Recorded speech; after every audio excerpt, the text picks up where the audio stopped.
تكتحيش كل كهوي الدنيا رادا جوكتاي قال عاد تقمال لحجة لا نوكاي تكتحيش كل كهوي الدنيا رادا جوكتاي قال عاد تقمال لحجة لا نوكاي. بسم الله الرحمن الرحيم. الحمد لله رب العالمين وصلى الله على سيدنا محمد وعلى آله وصحبه وسلم وبعد. السلام عليكم ورحمة الله وبركاته. رمضان كريم. وزارة مالية ووزارة هالبولها هو غرنك الصومالي لان una qaabilsan qaranka dakhligiisa iyo العقبة الشديسة saddexda sanadood ee xukuumadda kulmiye ay dalka ka talinaysay miisaaniyadda qaranku si weyn bay isku bedeshay 2010 oo xilligii kulmiye xilka la wareegay ahaa xisbiga kulmiye talada la wareegay 740 milyan buu ahaa budgetka xukuumaddu sanadka oo 2013 budgetka xukuumaddu waa 125 milyan waxa uu kordhay dakhliga iyo budgetka dalku boqolkiiba 66 boqolkiiba 166 buu kordhay 740 milyan iyo 125 milyan waxa u dhaxeeyay 870 milyan baa u dhaxeeyay marka runtii kor ka aad iyo aad u weyn oo saddexda sanadood inta kordhay ay boqolkiiba 166 tahay weey waana waxaan adduunyada inta badan ka dhicin guud ahaan in yar oo warbixina ka bixiyo kororkaas sida uu yahay dakhliga ama miisaaniyadda xukuumadda ee 2010 310 milyan buu ahaa oo dhigmisay 740 milyan 2011 529 milyan 529 bilyan oo dhigmisay 880 milyan oo dollar buu ahaa waa 2011 dakhliga waxa ka soo xirooday ku talagalka miisaaniyadda 2011 280 milyan oo 5 milyan oo dollar ayaa isdhimay 2012 ku talagalka miisaaniyaddu 639 bilyan oo shilinka Soomaaliland una dhigmaysay 106 milyan buu ahaa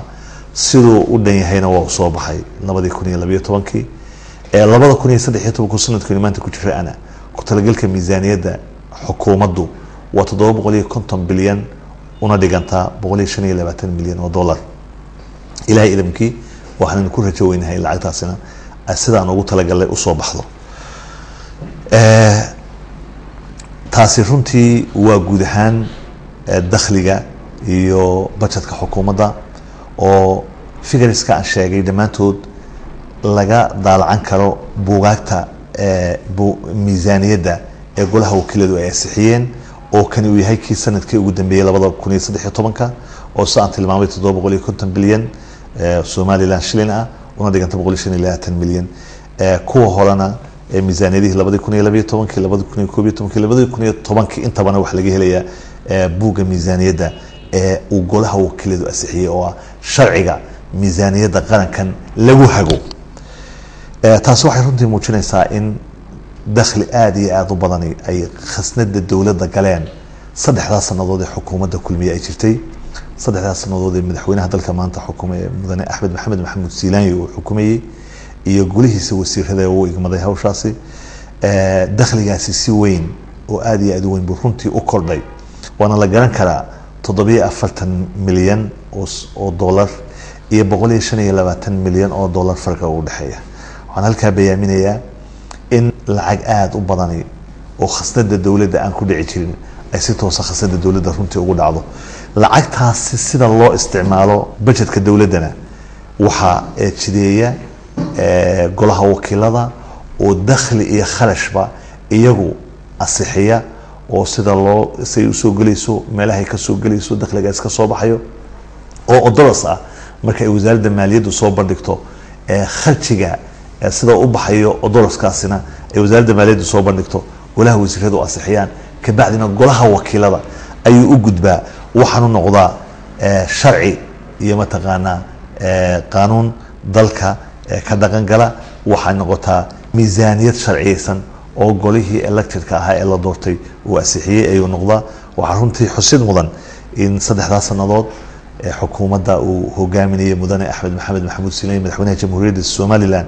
ay jirtay in dakhligaasi si xooga uu kordhay oo meel wanaagsan oo aad iyo aad loogu faano runtii uu marayo. waxaa xusid mudan in lacagta soo korodhay ee khasnada dawladda ku dhacday si wanaagsan loo isticmaalay, hadday tahay kordhintii mushaharka dhammaanba shaqaalaha dawladda iyo ciidamada qaranka, hadday tahay iskuullada hoose waxbarashadooda oo macallimiinta ay dawladdu kafaalo qaado bilaash laga dhigay, iyo hadday tahay guud ahaan waxqabadka ballaaran ay muujisay xukuumaddu saddexdaas sannadood. waxaa yani indhuhu si weyn u qaban karaan oo si xoogan runtii loo arki karaa oo budgetka 2013 si weyn looga dheehan karaa mashaariic horumarineed oo ku jirta oo qiimo weyn dalka u leh, oo ay kamid tahay kuwa ugu muhiimsan ay runtii ay ugu horeyso darajadii ciidanka ee qaranka Somaliland oo budgetkeeda la geliyay oo miisaaniyada la ansixiyay runtii ku jirta $2 milyan oo runtii darajada ciidanka ayna ku talagal ku yahay darajadii tii saraakiishii sare iyo jananadii madaxweynuhu bixiyay dhammaanba ciidanka Somaliland in halka ugu hooseysa ilaa halka ugu sareysa darajo uu mushahar ku qaata inay dhacdo oo ina dhacaysa hadii la yiraahdo sanadkan. waa waxyaabaha runtii qiimaha leh tiyo budgetka oo u baahan doono darajada ciidanku $2 bilyan oo ka badan yahay oo uu tagi doono ku dhawaad ilaa $8 bilyan oo $8 milyan oo qaybaha kale waxay gali doonaan sanadkan hadda aynu guda gali doono 2014 ayaa inta kale ee darajadaasi ka dhiman oo lacagta dheeraadka ay noqon doontaana ay hadda la yiraahdo gali doonta $2 milyan oo runtii sanadkii ku jiraan, taasi oo sanadka bilaabi doonta saraakiishii sare iyo jananadiina la bixiyay darajada oo dhanbana sida ku talagal ku yahay ay qabsoomi doonto runtii sanadka hadii alla yiraahdo inta ka harsan.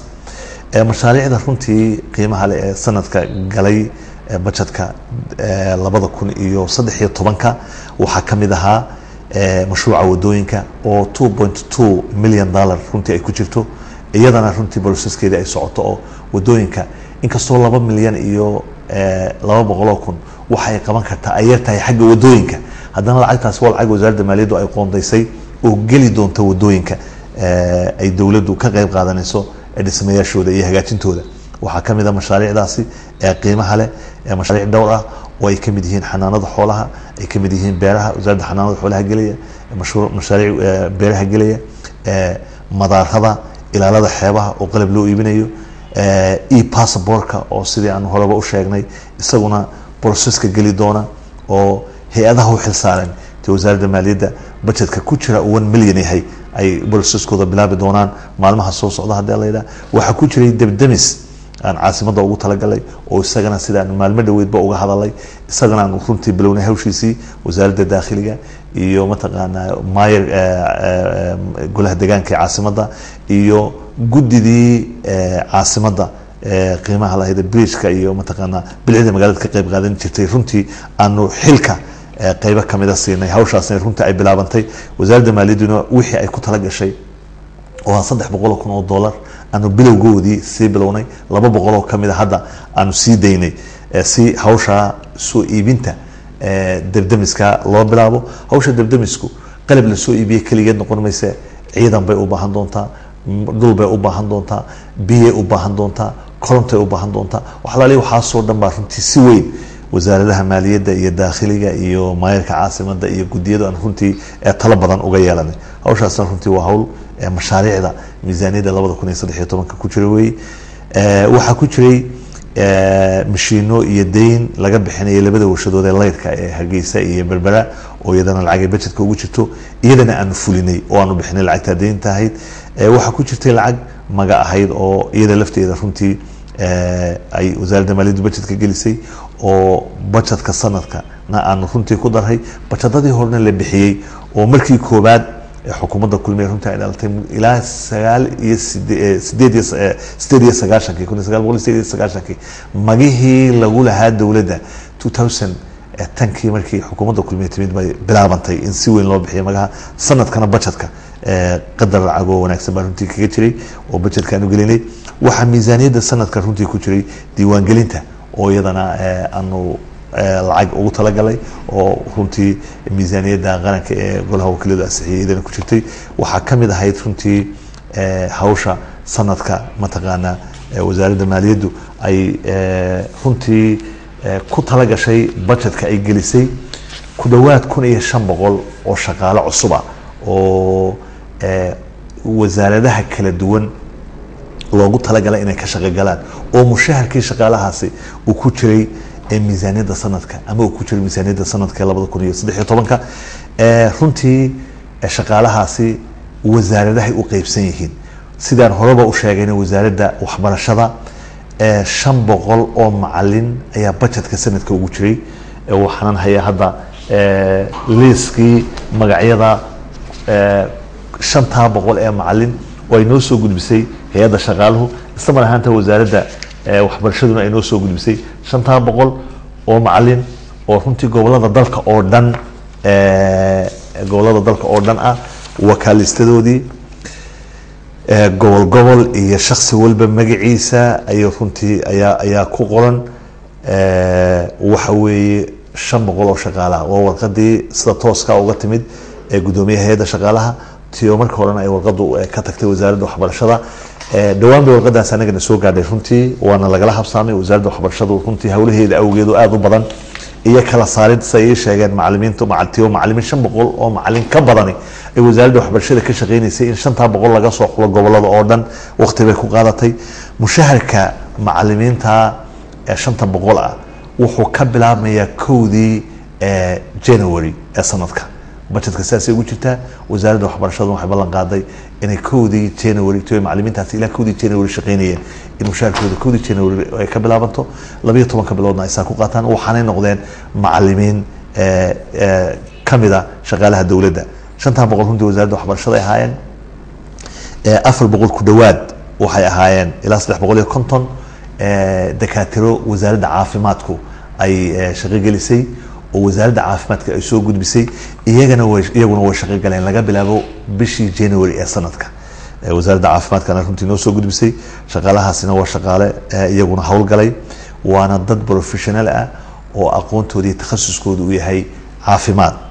wasaaradaha kale si kala duwan bay qadar inta ka soo hadhay 500 iyo 350 inta ka soo hadhay wasaaradaha kale oo qaybsan yihiin waxa xusid mudan wasaaradda maaliyaddu inay shaqaale cusub intay qaadatay shaqaalaha cusubna aan u qaybinay bari iyo galbeed gobolada bariga burco laga qaaday imtixaankii gobolada galbeedka saddexda gobol galbeedka Hargeysa laga qaaday dabadeedna qadarkii wasaaradda ay u baahnayd wasaaradda maaliyadduna halka xarunta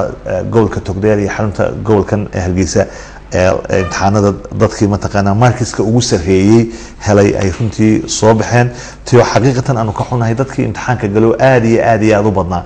in dad markis aad u fiican keenay aanay helin inay ka mid noqon runtii dadkii la qaatay sababtoo ah dadka la qaadanayo run ahaantii aad u koobna haddaan xuso wasaaradaha kale ee shaqaalaha budgetka ugu jiray inkastoo ay aad u yar yihiin waxaa ka mid ahayd xeer ilaalinta guud ee qaranka 39 qof ayaa shaqaale cusub sanadka miisaaniyadda ugu jiray hay'adda shaqaalaha dawladda 4 qof baa ugu jiray madaxtooyada 13 qof baa ugu jiray budgetka sanadka dariiqaanka guud ee qaranka 3 qof baa ugu jiray wasaaradda cadaaladda iyo garsoorka 18 qof baa ugu jiray budgetka maxkamadda hoose 23 qof guddida xuquuqul insaanka qaranka 25 qof wasaaradda arrimaha gudaha 10 qof wasaaradda warfaafinta iyo wacyigelinta 5 qof wasaaradda gaashaandhigga 2 qof wasaaradda qorsheynta qaranka iyo horumarinta 18 qof wasaaradda maaliyadda 300 qof wasaaradda ganacsiga 38 qof wasaaradda beeraha 30 qof wasaaradda kalluumaysiga kheyraadka badda iyo maamulka dekedaha 10 qof wasaaradda kalluumaysiga iyo kheyraadka badda 10 qof wasaaradda waxbarashada iyo tacliinta sare 500 qof wasaaradda caafimaadka 325 qof wasaaradda hawlaha guud iyo gaadiidka 16 wasaaradda duulista iyo hawada 10 hay-adda miinasaarka qaranka qof xafiiska xiriirka golayaasha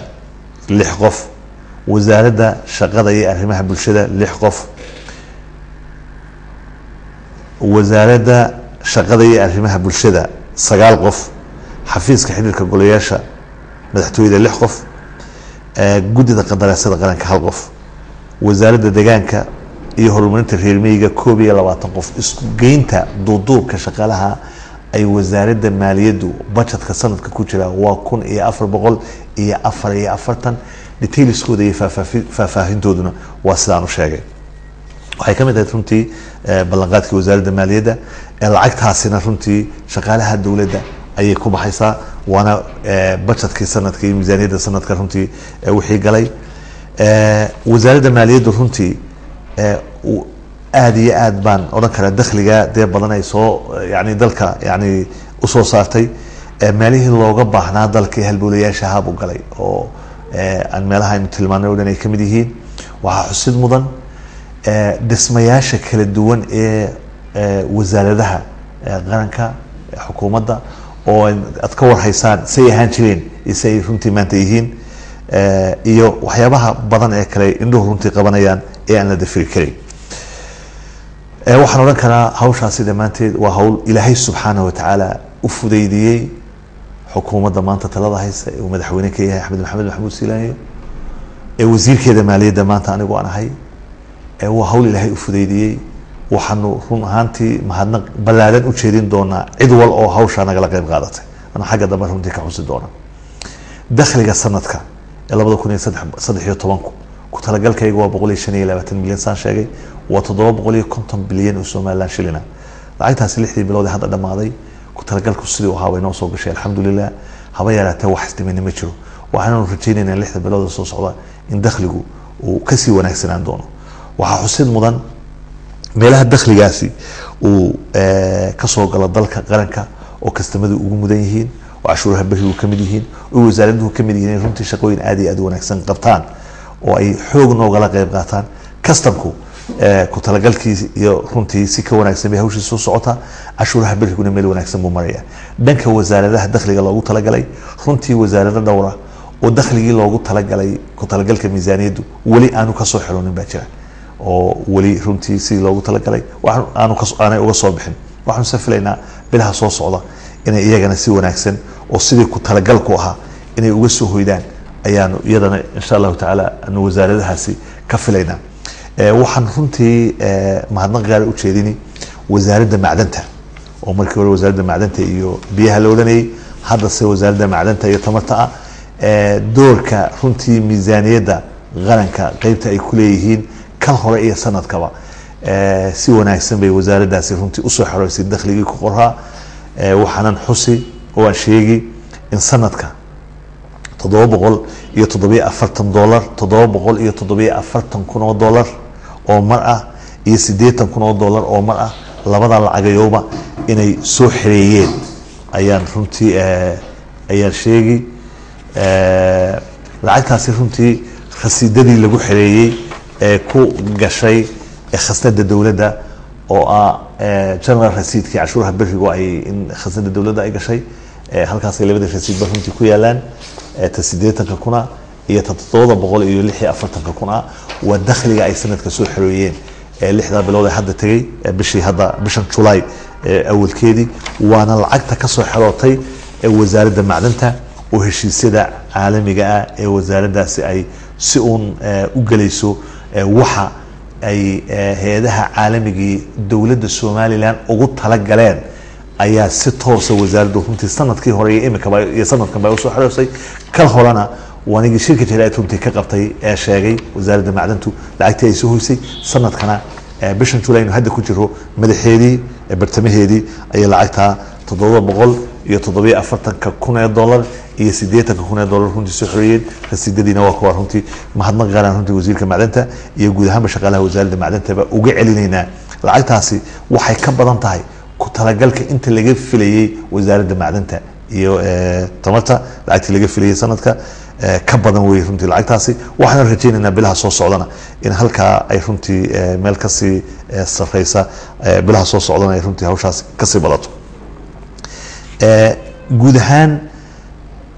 dakhliga dalku system ku xiroodo oo transparent jira dakhliga odoroska miisaaniyadu saan u sheegay markii wasaaraddu dee soo bandhigto golaha wasiirada gudubso golaha wakiilada la geeyaa sharci buu noqdaa marka golaha wakiiladu ansixiyaan waxa dhabee soo baxaana xisaab xidhka dowladda ayuu martaqaanaa ayuu ku muuqda marka lacagtaasi sida ay inoo soo gashay say u baxdaaba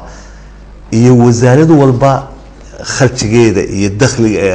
waxa galaaba buuga yani miisaaniyada qaranka ayuu ku cadyahay waana runtii wax sharciya oo miisaaniyadaasi dee marka golahu ansixiyo wakiiladu golaha qaranka la doortay markuu ansixiyo ayay sharciyada madaxweynuhu digreeta madaxweyne ku saxo saasay runtii ku hirgashaa miisaaniyadaasi waa lagu dhaqmaa marka golahu ansixiyo saddexdaas sanadood ee xukuumadda kulmiye jirtayna waxaan oran karaa runtii waa saddexda sanadood ee dakhliguna ugu badnaa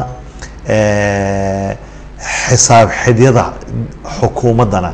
kal horena waa la geeyey sanadkii ka horreeyana waa la geeyey xisaab xidh walo miisaaniyadaasina waxa keena xisaabiyaha guud ee qaranka waxaana runtii laga hubin doonaa golaha wakiilada dakhli iyo kharashbana dalku runtii saasuu yahay waxaa markaa runtii in la isdultaaga u baahan haddii dakhliga xukuumaddu 2010 markii xukuumadda kulmiye ay talada la wareegaysay 740 milyan oo dollar u ahaa maanta uu yahay 125 milyan oo dollar labadaa jeer markeebaa hanti ay ummaddu leedahay ama la lunsan jiray ama ay mataqaanaa meel qaldan ku dhici jirtay waxba taa runtii ka odhan maayo shacbiga iyo ummadda iyo inkasta oo qof kasta oo wanaaga yani jecel ama dee si saxa ama si wanaagsan wax u eegaya oo aan si qaldan wax u sheegayn ayaa sheegi kara farqiga runtii yaala iyo isbedelka maaliga ah muraayada dalka ee dakhliga dalka iyo kharashka dalka iyo miisaaniyada dalka iyo lacagta dalka meesha laga akhriyana oo wasaaradda maaliyadda waana budgetka iyo miisaaniyada golaha wakiiladu ay ansixiyaan waxa laga raajici karaa golaha wakiilada 2013 iyo wixii ka horeeyay ilaa mataqaanaa 19 markii mataqaanaa de yani dalkeenu mataqaanaa la soo noqday xorriyadiisa iyo sanadihii kala duwanaa ama kaba soo bilowba 2000 ka soo biloway wixii ka dambeeyay iyo xukuumad kasta oo jirtay dakhligii iyo kharashkii iyo sidii mataqaanaa dakhligu ahaa in runtii sidaa dib loogu eego ayay u baahan tahay waxaan oran karaa wasaaradda maaliyaddu 3 sanadood shaqaalaha jooga iyo cid kastoo wasaaraddan ka shaqaysaba xil weyn bay iska saartay sidii dakhliga iyo hantida ummadda loo ilaalin lahaa ilaahay baana ka markhaataya ummaddaana ka markhaataya waxaan odhan karaa waa wax taariikhda geli doona runtii oo qof kastaaba ha hadle taariikhda somaliland maantana ku jira gelina doona lagana sheekayn doona runtii waqtiyada soo socda sida shaqaalaha wasaaradda maaliyadda iyo cid kastoo hawsha u xil saaran ay xilkaa u gudato amaanta koowaad wasaaradda maaliyadda shaqaalaheeda iyo cid kastoo xil haysa amaanta ugu dambaysa ugu mudana runtii madaxweynaha qaranka ayaa leh oo dadka wasaaradda ka shaqeynaya oo wasiirku ugu horeeyo ama wasiirka aniga iga horeeyay ha noqoto ama aniga ha noqotee u igmaday shaqada oo isagu u doortay in xilkaasi uu shakhsiga noocaas u dhiibo si hantida ummadda loo ilaaliyo waxaan runtii aan oran karaa hantidaasi haddii la doonayo inay lunto budgetka dowladda may gasheen hantidaasi haddii la doonayo inay lunto dakhligaasi 125 milyan ma noqdeen hantidaasi haddii dad aan ilaahay ka baqayn oo ummadda xoolaheeda aan ilaahay dartii isaga ilaalinayn hadday gacantooda geli lahayd dakhligaasi ma noqdeen dakhli halkaa gaara shaqaalaha wasaaradda maaliyadda ee howlaha qabta iyo dadka cashuuraha bixiya lacagtaas ay kasoo xirotaba mahad gaara iyo runtii waxaan u jeedinayaa ammaan gaara waxaan leeyahay bisha ramadaan ilaahay ka abaaliyo dhammaantiinba hana ka dhiga fi miisaan xasanaatikum waayo ummadda xoolaheeda la ilaaliya qiimo weyn buu dalka iyo dadkaba u leeyahay waana meelaha runtii ummaduhu ama ay ka dumaan ama ay ka dhismaan waxaan runtii sida oo kale aan tilmaami bal kharjiyaadka qaarkood iyo dakhliyada qaarkood oo mararka qaarkood si qaldan runtii wax looga sheego si qaldan wax looga sheego oo si aan sax ahayn loo sheego sidaan u sheegayba dakhli kasta oo qarankan u soo hoydaa de waa kaa wuxuu ku cadyahay runtii miisaaniyada qaranku ku cadyahay dhinacyadiisa kala duwan markii koobaad markay xukuumadda kulmiye dhalatay ayaa madaxweynaha jamhuuriyadda somaliland mudane axmed maxamed maxamuud siilaanyo uu go-aan iyo digreete madaxweyne ku amray in khidmadda laga qaado dekeduhu ay galaan miisaaniyadda qaranka waa taa warqadaasi xilligii aniga iga horeysay waa digreete madaxweynuhu soo saaray oo wasiirkii aniga iga horreeyay mudane maxamed xaashi cilmi lagu socodsiiyey 2 bishii 10aad 2010kii dhaqangelintii hawshaasina waxay hirgashay isla sanadka 2010ka waana digreete madaxweynuhu go-aan ku saabsanaa arrinta dekedaha khidmadda laga qaado dekedaha marka la yidhaahdo masalan dekeda dakhligeedu budgetka ma galo maaha sax wuu galaa runtii wixii aan ahayn running coska shaqaalaha ka shaqeeya dekeda iyo wixii lamida go-aanka madaxweynaha xilligaasuna runtii ku hirgelay dakhliga sanadka wuu ku cadyahay waana laga helayaa waxaana laga eegi doonaa budgetkan 2013ka 2012kiina waa ku jiray 1 milyan oo haamaha ka soo hoyda oo dakhliga ka soo xirooda ayaa waxay ku xiroodaan ku dhacaan khasnada dhexe ee wasaaradda maaliyadda runtii ay maamusho waxa ka soo haraana waa wixii running costa ee haamaha iyo cidda ka shaqeysa hawshooda wadaan waxaa xusid mudan in wixii dakhliga ee ka soo xirooda haamahaasi si khaasa dakhliga xukuumadda ay uga muuqan doonaan sanadka soo socda wareegto madaxweynuhu iyo digreeto u soo qorayna la hoos keenay in haamahaasi dakhligoodu dhammaantood ay wada galaan guud ahaanba wasaaradda maaliyadda dekeda markaan u imaado laga soo bilaabo 2011 2012 iyo 2013 dakhligoodu wuxuu galay miisaaniyadda qaranka waxaana laga heli karaa 5 madax xigeen oo dhammaantood laga helayo isagana buuga miisaaniyadda qaranka sidaasaa iyaduna runta ay ugu caddahay waxaa laga helayaa madax xigeenada dakhliga haamaha 1.4.1.9 buu ku cadyahay arrinta maxjarka oo runtii khidmad laga qaado waxaa xusid mudan in xukuumadda kulmiye uu madaxweynekii axmed maxamed maxamuud siilaanyo lacag wanaagsan intay ka soo baxday maxjarka lacagtaasina ay toos u gasho budgetka dowladda waxaad la socoteen in wasiirkii hore xanaanada xooluhu axmed xaashi oday xilligii xukuumaddu ay cusbayd uu lacag $2 ahayd oo laga qaadi jiray xoolaha midna uu qolada maxjarka ka jaray midna uu ka jaray xukuumadda $2 markaa laga daayay dadkii xoolo dhaqatadeena ahaa waa ariga geelaya looduna runtii ka duwanaa sanadka 2002 waxaa dhacday $2 berigaa wasiirka hore xanaanada xooluhu joojiyey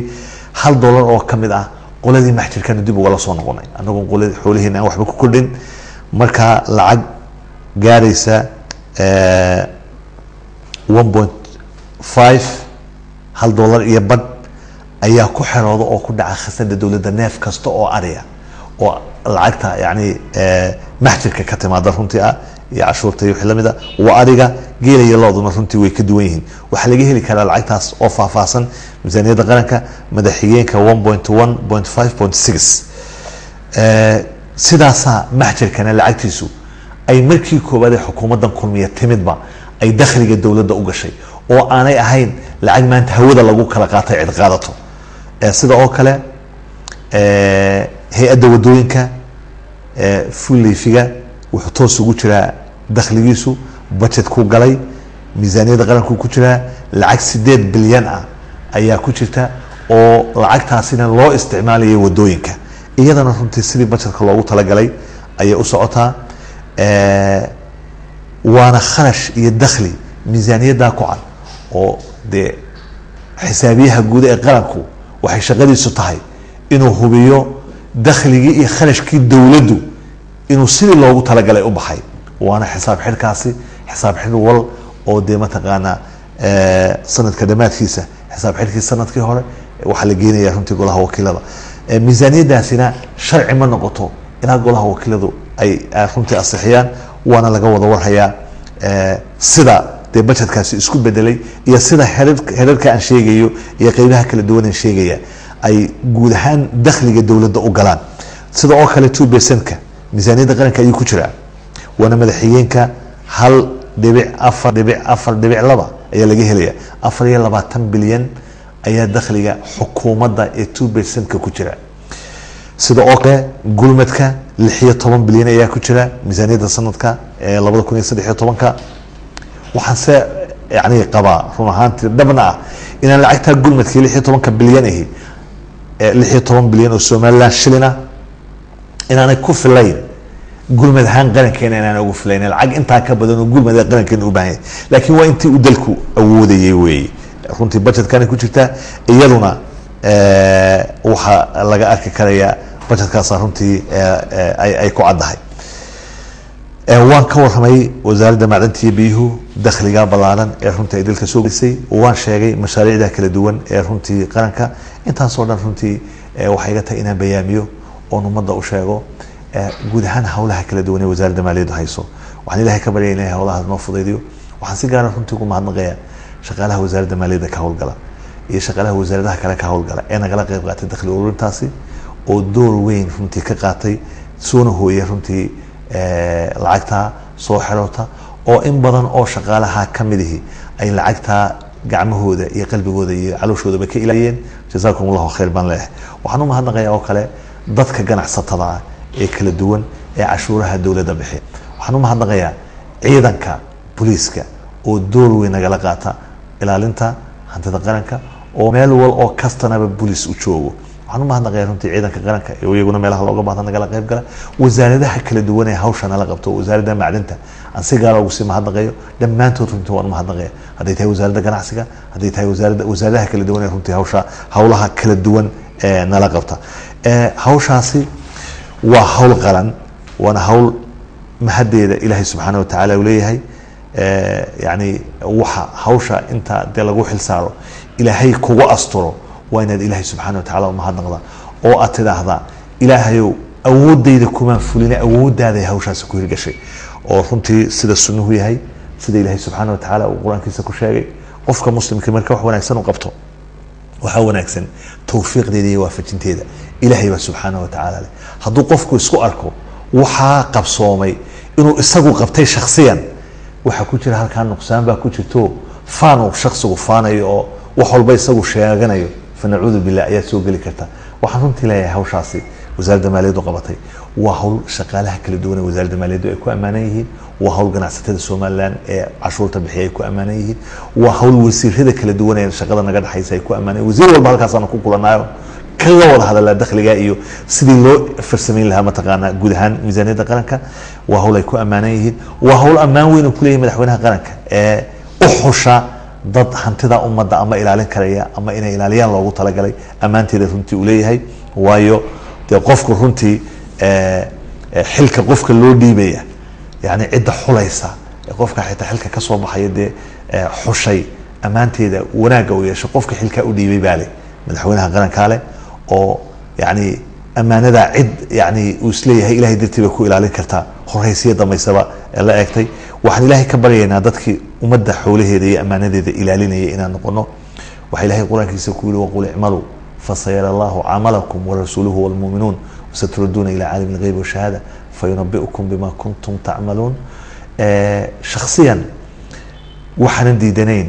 in la dhaliilo xukuumadda hadday dhaliili jirto, waxaase anshaxa iyo akhlaaqda ka fog inuu qofku ama caytamo ama xaqaa'iq jira uu qariyo ama run jirta uu qariyo. dakhligaa maanta 125 milyan maraya ee xukuumadda kulmiye ay kasoo qaaday 740 milyan, waxaan odhan karaa waa cadeed muuqata maanta oo aan la qarin karin. intaasaan ku dhaafi. bisha ramadaan ee barakaysan ummadda reer Somaliland meel wali joogtaba waxaan leeyahay kullu sana wa antum tayyibun, ramadaan kariim, ilaahay khayrkeeda hayna siiyo. waxa waajiba oo sunna ah qofka muslimka ah bisha ramadaan haddii la aflagaadeeyo ama la caayo allahumma inni saa'im buu yidhaahdaa marka la yiraahdo waxaan u ahayn lagu sheego ama la caayo ama la aflagaadayo yani sunnuhu wuxuu yahay inuu yiraahdo allahumma inni saa'im ilaahay yani waan soomanhay oo aanu xumaan kale ka horgeynin waxaan leeyahay ummadahay xilkan cid baad u igmateen madaxweynaha doorateen madaxweynaha la doortay maanta talada dalka haya hada ogaada taariikh fog oo hore aan waxba ka sheekeyn maayo 2003 markii doorashadii madaxweynaha ugu horeysay dalka ka qabsoontay 80 cod ayaa komishankii qaranka xiliga talada hayay oo ku dhawaaqay in lagaga badiyay madaxweynaha hadda maanta talada haya Axmed Maxamed Siilaayo 80 cod adduunka maanta meel ay ka dhacda way yartahay xaqiiqatan 80 cod buu ku haneeyay 8 sanadood 2003 ilaa 2010 inta mar dambe ay doorasho dhacayso ayuu sugayay doorasho maanta ku yimid 80 cod hadii isaga markii hore la yiri xilka waa lagaaga badiyay 8 sanad dabadeed doorashadu galay ayuu kursiga madaxweynenimo ku guuleystay sharcigu wuxuu siinayaa xukuumadda ciduu doona inuu xusho iyo wasiir ka dhigaya iyo wasiirka xogeen ka dhigaya golihiisa intuu ka dhigaya waa wax madaxweynaha xilka madaxweynaha ay kamid tahay marka hadii maanta Cabdilcasiis wasiir yahay shalay Maxamed Xashaa wasiiraha bashimid kala noqon doona waxa iska tahay taasi shaqada yani xilka iska sidaas oo wasiirada wataas runtii sida waxaan uga jeedaa wax madaxweynuhu leeyahay ciduu xil u dhiibayo marka waxaan qabaa runtii cidda xilka loo igmadayna taariikhdu ma iyagana dhigi doonta in waxay qabtaan waxaan ilaahay ka baraya dadkii wax wanaagsan qabanayay in ilaahay naga dhigo ummadda reer Soomaaliland waxaan leeyahay rabadaan wanaagsan ilaahayna hay naga dhiga dadkii gacmaha isku qabsada wixii wanaagsan ee khayr ah Allah inaga dhigo dadka isku kaashada khayrka wa taawanu ala albirri wa taqwa wa la taawanu ala al-ithmi wal udwan وجزاكم الله خير أدير لدى ما سنتي تكتحيش الكاهوي الدنيا رادا جوكتاي بيقال لعد تقمال لحجة لا نوكاي تكتحيش الكاهوي الدنيا رادا جوكتاي قال لعد تقمال لحجة لا نوراي